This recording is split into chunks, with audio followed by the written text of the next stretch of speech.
preguntarle sobre estos sobrevuelos de drones y aviones en territorio mexicano, en la frontera de México por parte del gobierno de Estados Unidos, encabezados por la CIA. ¿Qué información les han dado a ustedes, el gobierno de Estados Unidos, sobre los datos recabados a partir de estos drones y estos sobrevuelos? Y si considera que la información, bueno, en caso que les hayan compartido información, si estos datos son realmente relevantes y de qué manera se podían materializar en cuanto a las acciones de seguridad en México. Sí, hay que decir que no son los vuelos recientes. Se comparte mucha información e inteligencia con Estados Unidos, recíprocamente. Ellos comparten información con México en el marco de nuestra soberanía y de los 4 ejes que siempre mencionan nuestras Fuerzas Armadas. Ellos comparten información, México comparte información y eso permite pues que haya detenciones relevantes en uno o en otro lado de la frontera, pero la planeación y la operación pues es por cada una de las fuerzas de cada uno de los países. Entonces, por eso planteamos que hay mucha coordinación y colaboración siempre y cuando, evidentemente, haya protocolos de trabajo conjunto que no violen ni soberanías ni esquemas de trabajo conjunto que se hacen. Entonces, evidentemente, pues esa información pues es privada y es parte del Sistema Nacional de Seguridad. Y lo ocupa Fuerzas Armadas o Secretaría de Seguridad a partir de información y protocolos que se establecen, no la propia Fiscalía General de la República. Y es algo que no es de octubre para acá, sino es algo que se trabaja siempre en el marco del respeto. Claro, y tienes razón, no son operaciones en realidad nuevas, pero sí se ha incrementado el número de vuelos y sobre todo de estos drones con un modelo muy específico, MQ Reaper, en la frontera con México. En ese sentido, su gobierno tiene más información sobre el incremento de estos vuelos y la zona específica en donde se están enfocando esta operación. No sé si alguno de ustedes quiera contestar, general.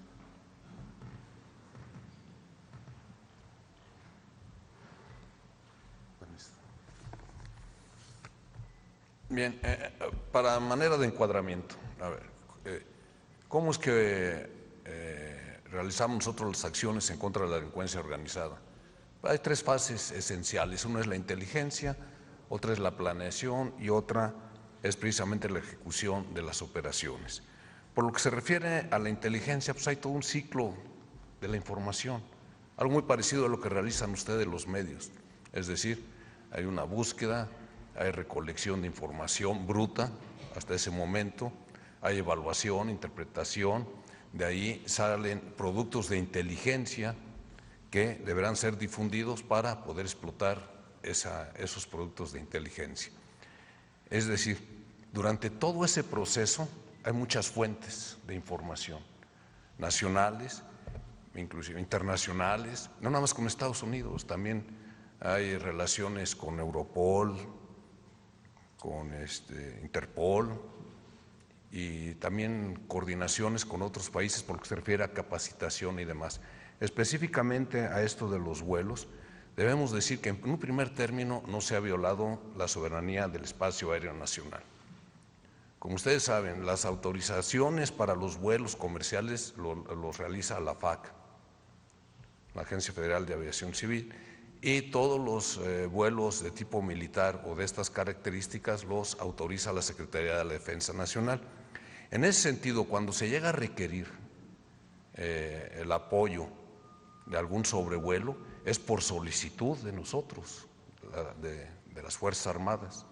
Es por solicitud y nosotros autorizamos y se especifica muy claramente el área, las rutas, la información que se debe de obtener y que es transmitida de inmediato a nosotros, muchas veces, la mayoría de las veces en tiempo real.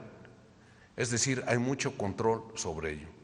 De que si se han incrementado y demás, no es a partir del 20 de enero que estamos realizando estas operaciones, ya hace tiempo que se realizaban, pero a partir del 20 de enero, cuando cambia esta estrategia, y que ustedes también bien saben, se realiza mediante la implementación de los 4 ejes, uno de ellos, muy importante, la inteligencia, el otro la coordinación y cooperación, no nada más a nivel nacional, sino también internacional. Entonces, a partir de octubre se establecen una serie de blancos de todos los grupos delincuenciales que afectan la seguridad en el país y empezamos a llevar un seguimiento muy puntual desde entonces, mediante este ciclo de información que le acabo de decir a usted, y inclusive hablando de los últimos detenidos en Culiacán, es producto de esos trabajos de inteligencia. Ahora, cuando estas aeronaves, cuando llegan a volar, únicamente complementan el trabajo, la información que se tiene en México, complementan los instrumentos que tenemos, un sistema de vigilancia aéreo también muy importante de similares características, y eso es lo que hacemos.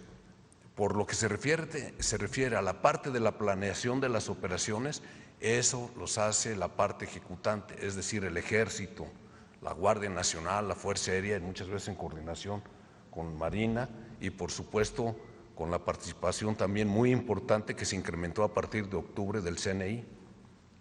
Eso es lo que hacemos. La parte ya de la ejecución de la operación es con tropas mexicanas, exclusivamente, con Guardia Nacional, y tenemos unas fuerzas especiales que también hemos incrementado mucho su nivel de adiestramiento, de equipamiento, de armamento, de vehículos. Se integró una fuerza que se llama Fuerza Especial Conjunta, que integra los mejores elementos de fuerzas especiales, de la Brigada de Fuerzas Especiales, es decir, estamos hablando de 6 batallones que tenemos, de ahí se seleccionaron los mejores elementos, los más capacitados, más adiestrados, de igual manera de las Fuerzas Especiales de la Brigada de Fusileros Paracaidistas, así como la Fuerza Especial de Reacción Inmediata, que es una fuerza de la Guardia Nacional. Entonces, se han incrementado mucho los resultados de las operaciones, como es evidente, pero ha sido por todo esto que les comento. Claro. Y ahora, tal como menciona, igualmente hace 2 semanas justamente dijeron que no se estaba violando el espacio aéreo con estos sobrevuelos, sin embargo, que no podían ni descartar ni confirmar que se estuvieran realizando actividades de espionaje en territorio mexicano. A estas alturas, ya después de varios días, ¿podría confirmar o descartar que se están realizando estas actividades? No, miren, nosotros no nos podemos basar en suposiciones. Las Fuerzas Armadas Mexicanas nos basamos en lo que establece la ley.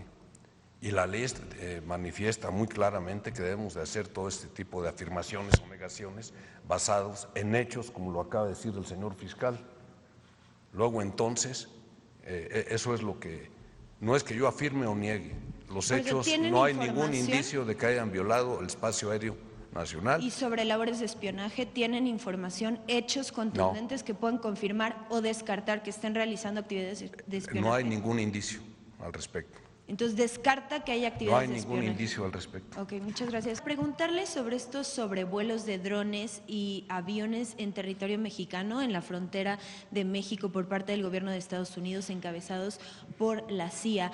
¿Qué información les han dado a ustedes, el gobierno de Estados Unidos, sobre los datos recabados a partir de estos drones y estos sobrevuelos? Y si considera que la información, bueno, en caso que les hayan compartido información, si estos datos son realmente relevantes y de qué manera se podían materializar en cuanto a las acciones de seguridad en México.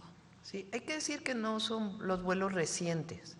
Se comparte mucha información e inteligencia con Estados Unidos, recíprocamente. Ellos comparten información con México en el marco de nuestra soberanía y de los 4 ejes que siempre mencionan nuestras Fuerzas Armadas. Ellos comparten información, México comparte información, y eso permite pues que haya detenciones relevantes en uno o en otro lado de la frontera, pero la planeación y la operación pues es por cada una de las fuerzas de cada uno de los países. Entonces, por eso planteamos que hay mucha coordinación y colaboración siempre y cuando, evidentemente, haya protocolos de trabajo conjunto que no violen ni soberanías ni esquemas de trabajo conjunto que se hacen. Entonces, evidentemente, pues esa información pues es privada y es parte del Sistema Nacional de Seguridad, y lo ocupa Fuerzas Armadas o Secretaría de Seguridad a partir de información y protocolos que se establecen, no la propia Fiscalía General de la República. Y es algo que no es de octubre para acá, sino es algo que se trabaja siempre en el marco del respeto.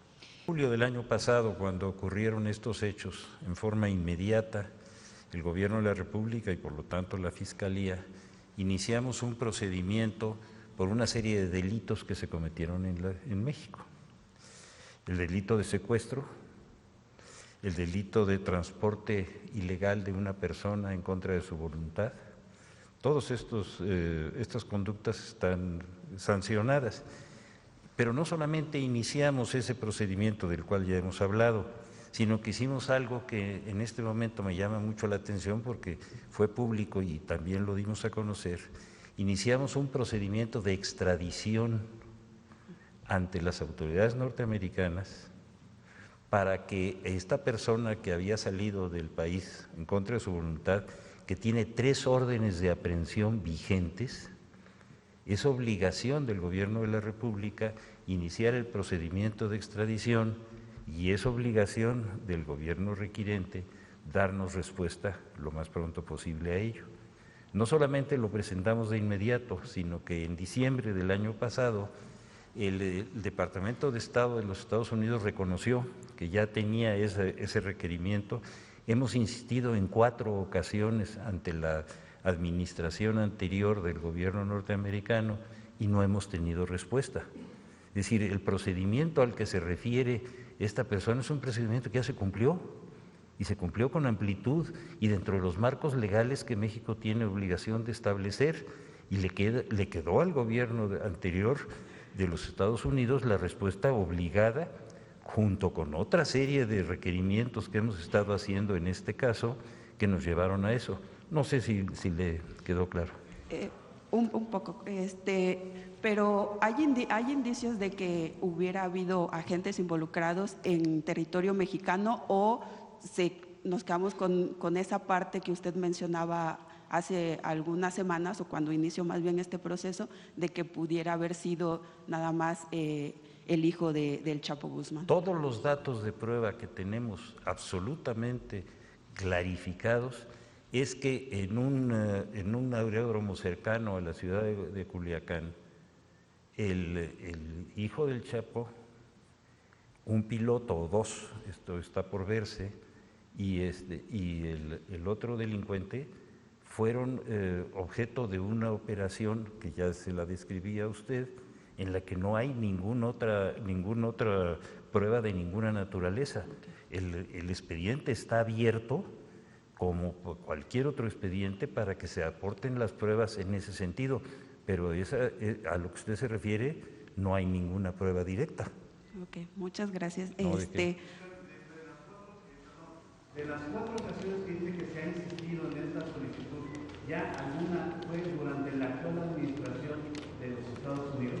No, fueron todas durante la administración anterior. ¿Qué se haría más allá del personaje, como ayer bien lo decía la presidenta? ¿Cuál es la atención legal que está obligado el Estado mexicano a darle a un mexicano en una situación como la que él está atravesando? Mire, hay que recordar que prácticamente todos los países en el mundo están sujetos a la Convención de Viena, que establece, entre otros elementos fundamentales, el hecho de que el ciudadano de un país que ha sido acusado o que lleva un juicio en otro país tiene el derecho a que las autoridades de su país lo acompañen y coadyuven en la investigación y en el desarrollo de ese procedimiento. Esa es la Convención de Viena, se ha aplicado en forma permanente. Este no es un caso de excepción ni para bien ni para mal, es exactamente lo mismo. Así que lo que esa solicitud está haciendo es refiriendo a hechos que son técnicamente y jurídicamente clarísimos y que no están en duda. Probablemente para la inmensa mayoría de las personas pues tenemos que darles la explicación de lo que es la Convención de Viena, que es un tratado multilateral en el cual todos los países signantes tienen esa obligación, y esa persona, como tantas otras personas en los Estados Unidos que cometen delitos, siempre tienen el acompañamiento de los consulados. Es una obligación, no es algo excepcional, pero yo creo que vale la pena darlo a conocer. ¿Y ya inició ese acompañamiento? ¿Perdón? ¿Ya inició el acompañamiento? Es permanente, tiene que ser. Pero acuérdese de una cosa que también llama la atención.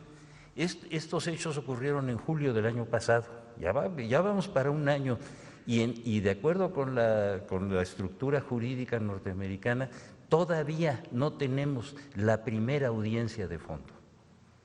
Eso es francamente preocupante. Yo creo que ahí es donde, porque en esa audiencia de fondo es donde vamos a conocer con toda precisión cuáles son las acusaciones y cuáles son las defensas, y ahí es donde ya la presencia y el acompañamiento de las autoridades consulares es una obligación de acuerdo con este tratado que es multilateral. ¿La Fiscalía ya tuvo contacto con sus abogados? No veo para qué en este momento. Lo que necesitamos es que primero se cumpla la solicitud de extradición para que podamos cumplir con las órdenes de aprehensión, y si después hay otra solicitud de extradición por parte del gobierno de los Estados Unidos, también la atenderemos. Pero tenemos que ser muy claros en esto, porque si no se convierte en una cantidad de informes que no se sustentan y que tenemos que aclarar.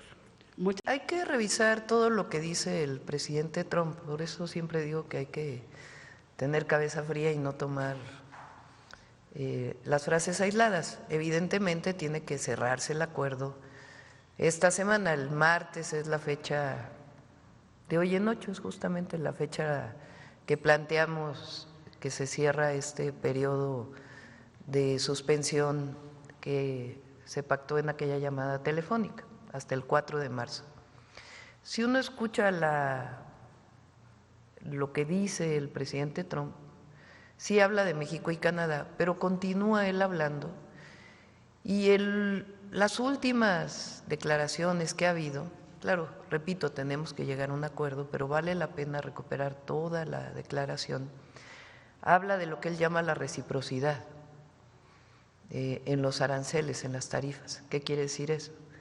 Lo que él plantea es que si un país pone impuestos a las importaciones, a las exportaciones o importaciones, dependiendo, es decir, si los productos norteamericanos al entrar a Europa tienen un impuesto, una tarifa, pues entonces él dice, en reciprocidad, Estados Unidos le va a poner una tarifa. Nosotros no tenemos ninguna tarifa entre Estados Unidos y México. Entonces, si vamos al tema de reciprocidad, pues quedaríamos como estamos ahora. Repito, se sigue dialogando con ellos en el tema de seguridad y en el tema de comercio. Tenemos que cerrar el acuerdo, pero hay que escuchar completa la declaración, no cortar la parte donde habla solo de México y Canadá, sino él continúa hablando, y en las últimas declaraciones ha hablado de reciprocidad. Entonces les vamos a seguir informando. Entonces se mantiene la noción de la suspensión hasta ahora. O sea, el 4 de marzo, recuerden que la llamada de teléfono, dijimos, se suspende por un mes, en lo que tenemos diálogo principalmente del tema de comercio y el tema de seguridad, y estos diálogos continúan. Entonces, vamos a esperar hasta que se cierre este ciclo, esperando pues tener un acuerdo con Estados Unidos. ¿Mantiene la idea de sostener o buscar una nueva llamada con el presidente sí, esperamos que podamos dar esta llamada para poder cerrar el acuerdo. ¿El viernes sería la llamada, presidente? Todavía no tenemos fecha. Ok. Es que no sé ni siquiera si realmente lo crea o es parte de su manera de darse a conocer, pero tiene un discurso de ultraderecha, muy conservadora, de racismo, de clasismo. Ahora, yo creo que en México no tiene mucho asidero. Por la historia de México, nuestra historia pues es una historia de un liberalismo muy grande. Si tuvo un periodo el conservadurismo en el gobierno, ni siquiera utilizaba esos discursos porque son rechazados por el pueblo de México. Y hay que seguirlos denunciando, discutiendo, porque es importante que se den a conocer. Pero hoy el pueblo de México tiene tanta conciencia y más también lo que significa y ha significado nuestra historia, que difícilmente creo que tenga un asidero en México, ¿no? Pero de todas maneras es importante que se debatan estos temas, porque nosotros pues no debemos aceptar ningún clasismo ni racismo, si estamos justamente contra eso, ni autoritarismo, porque increíblemente usan la palabra libertad, eso vale la pena decirlo. Usan la palabra libertad como si libertad fuera lo que ellos defienden. No, ellos no defienden la libertad. Porque si defendieran la libertad, entonces defenderían también el que cualquier ser humano tuviera acceso a todas sus oportunidades y que realmente la libertad permitiera que quien menos tiene pudiera tener acceso a una vida digna. Ellos hablan de la libertad del mercado, como el presidente de Argentina, ¿no? Que ahí en esencia está la libertad, que es la libertad del mercado. Pues sí, nada más que el que tiene un salario que no le alcanza, pues no tiene la misma libertad que el que tiene más recursos. Y ya ayer mencionamos lo que piensa el Papa Francisco, que compartimos sobre esa supuesta libertad, que en realidad no es libertad.